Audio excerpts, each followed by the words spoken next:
드런드런 이걸째 민속이야기 17번째. 20회의 특집 뭘로 하느냐고 고민했는데 점점 다가오네요.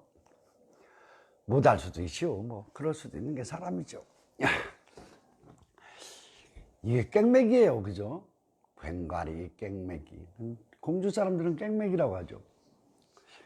이거 하나의 이체 하나가 이 안에 얼마나 오묘한 게 들어서 상세를 배우는 사람들은 이걸 평생 칩니까? 기가 막힌 거는요, 어떤 사람들과 공연할 때 진짜 꾼들은 이런 말을 해요. 나 상세 최근에 연습한 게 없어서 공연 못해. 참, 전 그걸 생각하면서 참 감탄했던 적이 여러 번이에요. 그런데 저는 운이 좋아 갖고요, 김용배 선생의 상세도 들었고요, 그리고 김태산 어르신의 상세도 들었고요, 그 율정에서 잘 치셨다는 이원길 씨 상세도 들었고요. 그러니까 상세 가락을 참 많이 들으면서 감탄했었어요. 근데 지난 시간이나 이렇게 하는 동안에 제가 그 오해받을 소리들을 가끔 하죠. 이게 뭐냐면 남사당이 뭐 죽을 쏟다, 뭐 그런 얘기도. 남사당 하시는 분들, 진짜 지금 현재에서 남사당을 어렵게 지키는 분들한테는 그것도 좀 속상한 얘기 같고요. 대전 후다리 하시는 쪽에 있어 계시는 분들이 송순갑 어르신이 공주 와서 공부를 했다 하니까 그걸 어떻게 자존심으로 상처를 받는 분도 있는 것 같아요. 그래서 이번 시간은 이야기를 좀 바꿨습니다.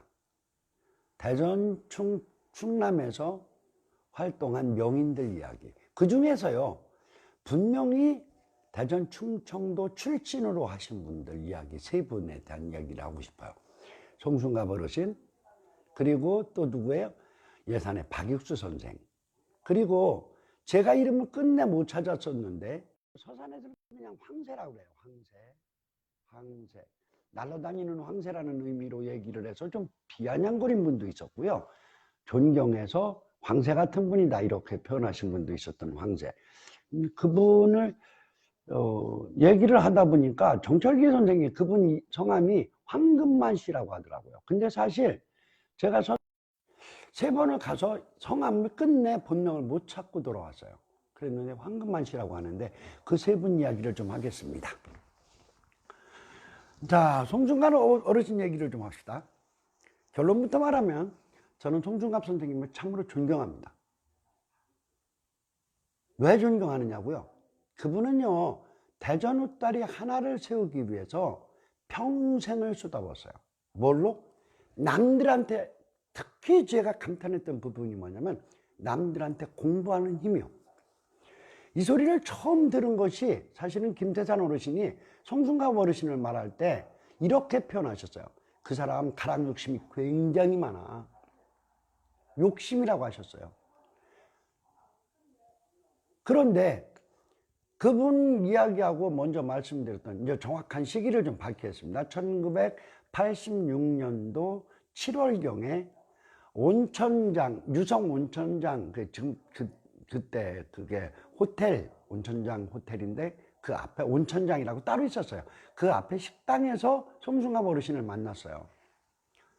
만났는데 김태산 어르신 얘기로 여기를 와서 어르신한테 좀 여쭤볼 게 있다고 그랬더니 막 화를 내시는 거예요. 그러면서 거의 대화가 안 돼요. 그냥 혼자 머리를 쓰는 거죠. 어른들한테 체록하면서.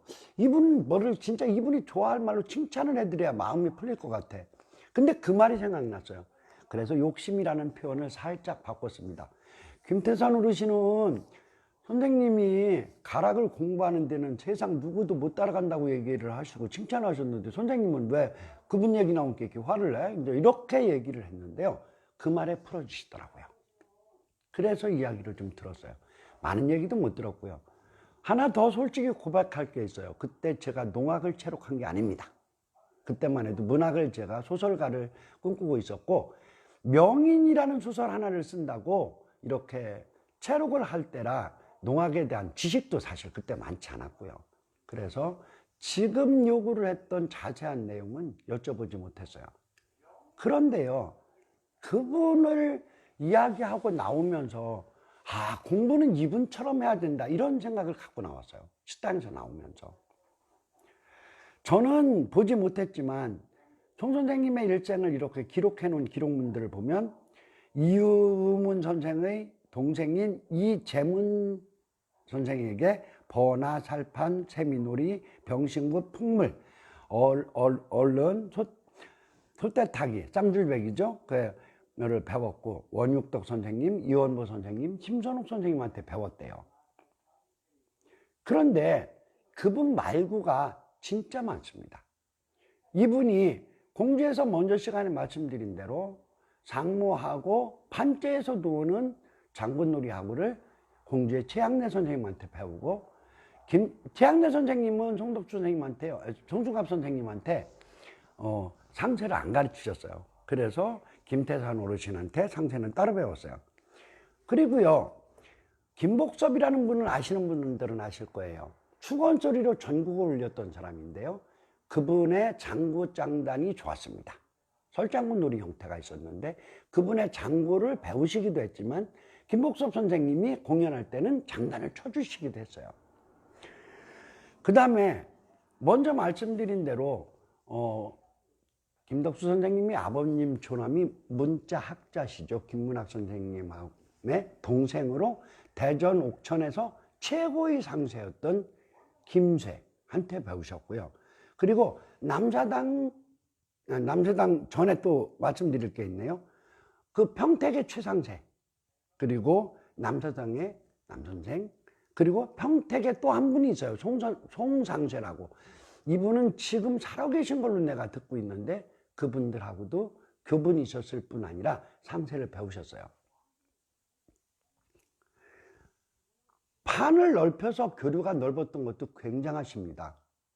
그때 시절에 사실상 차를 타고 움직일 때 기차 아니면요 버스로 가는 것이, 제가 17살 때 여기서 말리포 해수욕장을 가는데 아침에 집에서 8시에 나서서 말리포에 가서 떨어지지 못하고 태안에서 가서 떨어진 것이 저녁 8시에 떨어졌어요. 6시쯤 떨어졌어요. 그래 말리포를 걸어 들어간 추억이 있는데, 그 전에 훨씬 전에 50년대 그 어렵던 시절에 이분은요 그 남원의 오갑순 선생님이나 판소리 국창으로 유명하시죠. 임방울 선생님하고도 굉장히 교분이 좋으셨습니다. 분들로 진실성을 가지고 있는 분들이 지금처럼 못 움직이던 시절에 이렇게 움직이며 가르쳐주고 배워오는 것을 생활 속에서 하신 거예요. 진김에 그분 존경하는 진짜 이유 하나를 말할게요. 그 뭐냐면 그분은 상세의 죄질은 별로 좋지 않았던 것 같아요. 장구는 잘 주셨고요. 이건 당연히 있는 재능입니다. 지금으로 말할게요. 여러분들 쉽게 알아듣도록. 김덕수 선생한테 당신은 장구만 잘 치잖아, 왜 상세는 못 쳐? 라고 말하는 거하고 똑같은 거예요. 그러면 그때 시절이나 지금이나 분들이 어떻게 해요? 자기 하나 잘 배워서 그거 잘한다 소리 들으면 그는 팔아먹고 사는 거잖아. 근데 송 선생님은 절대 그렇게 하지 않았어요. 아까 말씀드렸죠? 평택에 2분, 공주에 1분, 남사당에 1분들에게 자기 부족한 재능 속에서도 상세를 진짜 익히고 만들어서 뭐 만드셨다고요? 대전 옷다리 만드셨다고요. 지금 젊은 제비들이요, 선생님의 이 정신은 진짜 본받아야 됩니다. 조금 어디 가서 배웠어. 그러면 그것을 세상 최고의 예술이라고 생각해갖고 다른 데 거 인정도 못하고 자기 거만 자랑하려고 달래들어서 이름 나고 싶어하는 사람들 절대 반성하셔야 돼요. 송 선생님은 자기 부족한 것까지 메꾸기 위해서 진짜 피나는 노력을 하셔서 어떻게 해요? 그 자기 몸속에 들어온 전체의 판을 가지고 뭐를 짰어요? 대전 옷다리 짜셨다고요. 그리고 무형문화재 받기 이전에 이미 뭐 하셨어요? 그때의 전국의 학자들에게, 제비들이 아니고요, 학자들에게 인정받은 겁니다. 심우성 선생님이 사람 칭찬 진짜 안 하시는 분이에요. 우리 같은 경우는 20년 혼났다고 하거든요. 근데 송 선생님의 대전우다리에 대해서는요, 굉장한 애정을 가지고 말씀하셨는데, 농악 자체를 말씀하신 게 아니라 송순갑이라는 인물을 칭찬하셨어요. 그렇게 해야 된다고 하셨어요. 그렇게 해야 된다고. 공주에는 그런 놈이 안 보인다고 하셨어요. 하나 더 있습니다. 오해를 풀기 위해서. 김태산 어르신하고 송순갑 어르신은요, 서로 예술인으로 지켜야 될 것을 철저히 지켜주셨어요. 이것도 지금 젊은 제비들이 좀 정신 차려서 들어야 될 부분이에요. 송순갑 어르신이 공주에서 상세를 배우시기만 했나요? 아니요. 수춘농악대 초창기에는요, 상모놀이하고요, 예술적 상모놀이하고 장구놀이를 동네에서 하시는 분들이 별로 없었어요. 그것을 최학래 선생님한테 배웠지만, 앞에서 말씀하셨죠? 이윤문 선생님의 동생인 이재문 선생님한테 배운 재주가 있어서 송순갑 선생님은 아주 좋으셨거든요. 그걸 어떻게 해요? 수천농악대한테 가르쳤어요. 가르쳐 주시고, 더군다나요, 제가 자랑하는 거예요. 공주농악의 가장 대표적인 하나를 꽂으라면 오악사 오무등이라고 그랬어요. 깽매기, 북장구, 징이 모두 무동이를 타고 그 가운데서 12발 상모가 돌아가는 오악사 오무동이를 누가 가르쳤어요? 송순갑 선생님이요. 그런데요, 송순갑 선생님이 대전에 가서 웃다리 농악을 하실 때 그 판을 섞지 않았습니다. 당신이 가르칠 수 없어서가 아니고 인기 좋다는 걸 몰라서가 아닌 거예요. 그런데 어떻게 하셨냐면, 그건 공주 김태산 선생 거니까, 김태산이 거니까 안 건드는 거예요. 상색가락이요, 김태산 씨한테 이렇게 했으면 그 가락 중에 우수한 어떤 부분을 떼어내서 대전 웃다리에다 심었나요? 안 심으셨어요. 그게 옛날 어른들이 가지고 있었던 예술적인 서로의 존중입니다. 제가 송 선생님 웃다리에 대한 쪽을 칭찬하다 보니까 오히려 지금 젊은 분들 좀 정신 차리라는 소리를 하고 있는 꼴이 되었는데, 송 선생님을 제가 진짜 존경하는 이유는 여기에 있는 거예요. 관객들에게요, 관객들이 농악에 점점 흥미를 잃어갈 때 송순갑 선생님이 뭐 하셨는지 아세요? 요술하셨어요. 마술. 처음에 그놈으로 사람들 관심 끌어놓고 농악 들어가셨어요. 그렇게 처절하게 사셨어요. 그리고 지금 제가 먼저 시간에 그런 표현을 썼어요. 100년을 가도 없어지지 않을 풍장을 만드는 거라고요. 법수 설명할 때 그걸 몸소 실천하신 분입니다.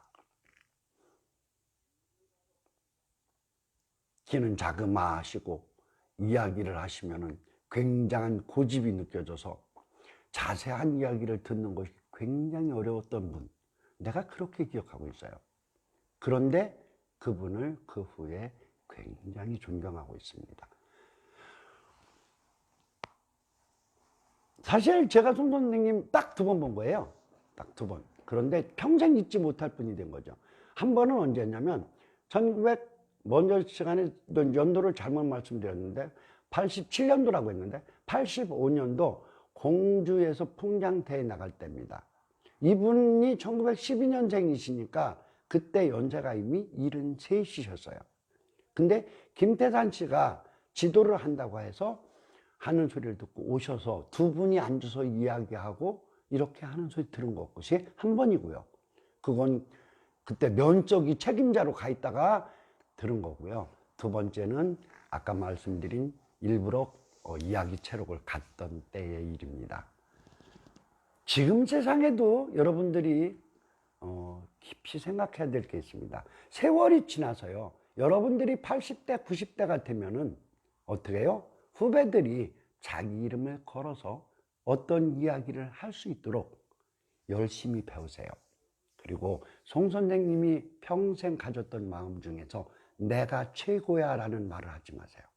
그러시면 됩니다. 자, 다음에 소개하고 싶은 사람이 누구냐면, 먼저 소개한다고 했다가 못했던 박익수 선생입니다. 이분은요, 더군다나 제가 만난 적이 없습니다. 예산농악을 하면서 사진으로 봤어요. 근데 저는 이분을 진짜 존경합니다. 박익수 선생님은요, 김태산 선생님이나 송순갑 선생님하고 다릅니다. 뭐가 다르냐면 이분은 진짜 예산농악만으로 장터풍장을 꾸리셨어요. 그러니까 사실은 송 선생님은 뭐 진짜 전국적인 명인분들을 이렇게 해서 자기 몸으로 공부해서 하신 분이라고 하면, 이분은요 뭐만 했냐면 예산의 농악만으로 했습니다. 김태산 어르신도 최양래 선생님은 사당풍장이죠. 건리풍장, 절터 건리풍장이 기본 판재였던 건데, 이분은 판재 자체를 예산 걸로만 하셨어요. 이분은요 예산군 삽교읍 성리 사람입니다.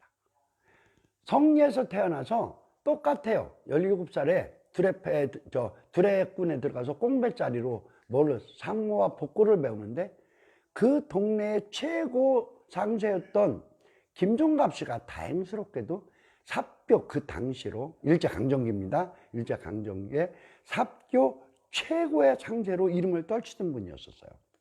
이분이 눈에 들어서 상세를 이분은 아주 전문적으로 사사를 받습니다. 근데 그게 언제냐면 1943년도경이에요. 근데 이분이 1944년도에 뭐를 하느냐면 이사를 가버려요. 다른 동네로. 김종갑 어르신이. 김종갑 어르신 지금 살아계십니다. 그분이 이제 90이 넘으셔서 노인병원에 있어서 그분에 대한 체력조사는 그 아드님하고 같이 해서 말씀을 들었는데, 김종갑 선생님의 아드님이 참 이미 노인병원에 계신데, 그분한테 얘기를 들었죠. 그리고 아주 그분이 자세히 조사한 게 고맙다고 해서 써주셨어요. 근데 어떻게 하셨느냐면 성리에서 20리대는 이사 간 데를 다니면서 배우는 거예요. 끝내지 않고요. 그리고 해방이 됐을 때는 그 김 선생님의 풍장만으로 이미 삽교에서 치고 가는 풍장제비가 돼서 광복풍장을 치고요. 광복풍장을 칩니다. 똑같습니다. 광복풍장은 예산도 굉장히 세게 쳤거든요. 그래서 광복풍장을 치고 상세제비로 이름이 나기 시작하죠. 그래서 이 사람은요, 그 마을에 있는 사람들을 모아서 풍장단을 구성합니다. 일찍 해요. 광복된 다음 해부터 시작을 합니다. 46년부터.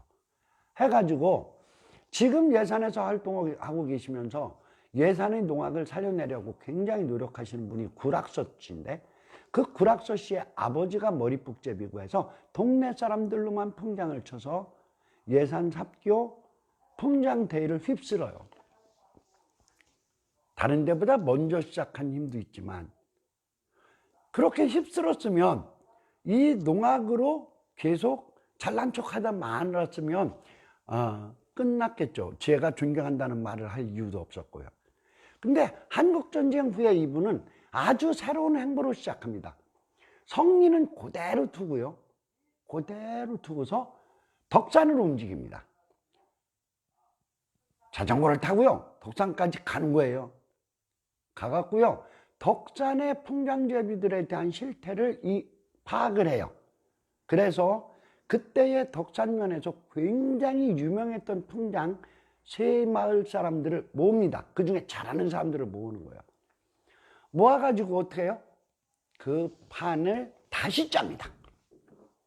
그러니까 성리 것이 무슨 얘기냐면 박익수 선생의 마음에 들지 않으셨던 것 같아요. 그래서 그 송상세가 계셨거든요. 그 송상세는 나중에 송창영이라는 분이 받아서, 지금 송창영 씨는 살아 계셔서 그 가락의 기본을 제가 체락으로 해왔는데, 그 송창영 씨를 만났을 때는 박익수 선생은 어떻게 하느냐면, 네가 내 가락부터 좋으니까 앞으로 수상세는 네가 해라고 딱 당겨주셔요. 이렇게 열려 있어야 돼요. 그리고 전설적인 사람들이 이미 있었던 사람 중에서 누구를 하느냐면 그 인종명 씨라든지 어북이라고 하는 거, 이름보다 아무개 하면 모르는데 어북이라고 하면 다 아는 그 북제비라든지 이런 사람들을 모아서 연습을 시작합니다. 그리고 판을 다시 짜요. 그래가지고 그것을 가지고서니 예산장과 덕산장 두 개에 가서 장터풍장을 해요. 장터풍장을 하는 횟수는 송순갑 어르신 횟수로 따지면 많이 적습니다. 두 개 장만 잡았고, 두 개 장도 늘 한 것이 아니고요.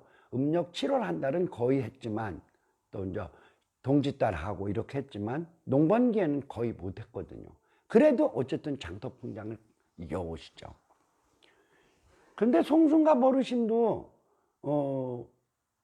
많이 배우는데 노력하셨고, 김태산 어르신도 공주에서 최고 상수들에게 배웠고, 누구예요? 박유천 선생도 배워서 만드는 거죠. 근데 똑같은 짓을 또 하시는 게 있습니다. 그게 뭐냐면, 김태산 어르신이 공주 농업고등학교 농학을 가르치셔요. 그러니까 지금처럼 강사로 채용돼 갖고 가르친 걸로 사람들이 오해를 하는 분들이 있는데, 아닙니다. 그때에 강사로 채용된 건 그 유명한 정인삼 선생님이고요. 김태산 어르신을 그 학교 애들을 가르치도록 판을 만든 것은 정인삼 선생이에요. 그래서 3년 동안 거의 가르치되 돈 한 푼 못 받으신 거예요. 자전거 타고 가서 가르쳐주고, 정인삼 선생 안 와도 가르치고. 이것을 김태산 어르신이 잘한 거고, 그 중에 정철기 선생 같은 경우는 어떻게 해요? 학교에서만 가르치는 것이 부족하니까 너 좀 와 해서 가르치고, 수천농악대가 공연할 때 데리고 다니고 해서 지금 그 가락이 살아있는 거예요. 공주농악고등학교에서 배운 김태산 어르신한테 배운 상세는 제법 여러 사람이지만, 제 마음에 들게 그 가락을 치는 사람은 정철기 하나입니다. 그런데 박익수 선생은 어떤 짓을 하시느냐면, 마을에 고등학생들을 모아서 농악을 가르칩니다. 또 하나, 삽교 중학교에는 몇 년 동안 무료로 학교에 가서 가르쳐요. 지난 시간에 제가 법수 얘기를 했죠. 법수. 그 법수라는 것을 나누어서 학생들에게 가르친 사람이 누구예요? 그 박익수 상자예요. 풍장이 구성되는 기본 원리, 변화되는 것들을 이야기를 했던 분이죠. 근데 그것의 기본적인 법수는 김태산 어르신도 가르칠 때 하셨어요. 이게 매우 중요한 겁니다. 젊은이에게 맞는 교육적 방법을 선택했다는 거예요. 그러면 이런 말씀을 하셨다고 그래요. 그때 배운 박익수 선생에게 배운 제자가 직접 한 표현을 그대로 하겠습니다. 오래지 않아서 예산농악이 다 없어질 거야.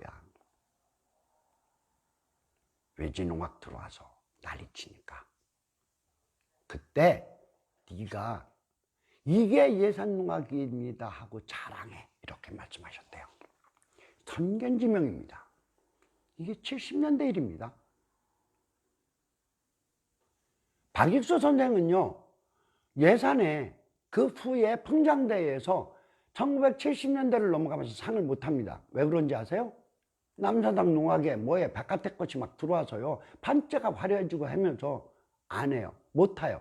그런데 그분은요, 끝까지 돌아가실 때까지 예산 농악 판재 외에는 안 하셨습니다. 그래서 존경하는 겁니다. 한 분은 더 해야 됩니다. 근데 시간이 다 돼가네요. 황금만 선생님. 사실 저는 이분 성함을 황새라고만 알고 갔어요. 근데 서산에 가서 그분이 활동한 내용은 전설적인 이야기들을 많이 듣습니다. 그런데요, 이름을 기억해 주는 사람이 없었어요. 근데 정철기 선생하고 얘기를 하다 보니까 그분이 어른들의 입에서 들은 말로 황금만이었다고 합니다. 이분에 대해서는 제가 이 방송을 보시는 분한테 부탁을 좀 드리겠습니다. 황금만이라도 좋고요, 서산의 황새라도 좋으니까 그분에 대해서 알고 있는 지식이 있는 것이 계신 분은 전화도 좋고 문자도 좋고 댓글도 좋고 저한테 제공 좀 해주세요. 이분은 서산에서 사실상 조금 선양 사업을 할 만한 인물이라고 저는 생각을 하는데 자료가 너무 없습니다. 늦게 갔고요. 거기를 간 것이 늦게 갔고요. 예술을 한다는 것, 다시 이거 하나로 와야 됩니다. 이 작은 속에 얼마나 오묘한 것이 있어서 평생을 두드리는가. 그러면서 연습이 일주일 안 됐으니까 내가 공연을 못한다고 말할 수 있는가. 그게 거꾸로 보면 예술의 깊이입니다. 제가 치는 깽매기 소리에 제가 만족해 본 적 없습니다. 그래서 저는 깽매기 안 쳐요, 될 수 있으면.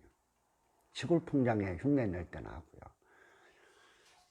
그런데요, 이 시간을 통해서 여러분들한테 말씀드리고 싶은 것은 박익수 선생의 자기 고장 풍장을 사랑하는 애정, 그걸 자랑스럽게 여기는 마음, 그게 촌스러워도 좋다는 배짱, 이거 배워야 되고요. 송승갑 선생님의 세상에 좋은 것이 있다면 아무리 어려워도 가서 배워서 내 것으로 하고 싶다는 욕심을 배우셔야 됩니다. 속이 후련하네요. 속이. 그런데 다시 말씀드리지만 저는 충남에서 활동했던 충청 출신, 김덕수 선생님의 작은 아버님은 옥천 출신이시니까 여기에 제가 안 넣고요. 근데 그분들이 가지고 있던 열정과 사랑을 이 시간에 여러분들에게 전달했다면 좋겠습니다. 글쎄요, 다음 시간에 제가 농악 이야기를 10번 생각을 했고 이게 7번째예요. 근데 하고 싶은 얘기가 너무 많아서 다음번에는 그 오행이라는 얘기는 간단하게 넘어가고요. 이제 특화된 풍장 이야기를 좀 하겠습니다. 다음번에는 합의풍장이라는 개념을 설명드리겠습니다. 드론드론 이걸째의 민속 이야기 또다시 17분이 넘어가고 있습니다. 이대로 마치겠습니다. 경청해 주시고 시청해 주셔서 감사합니다.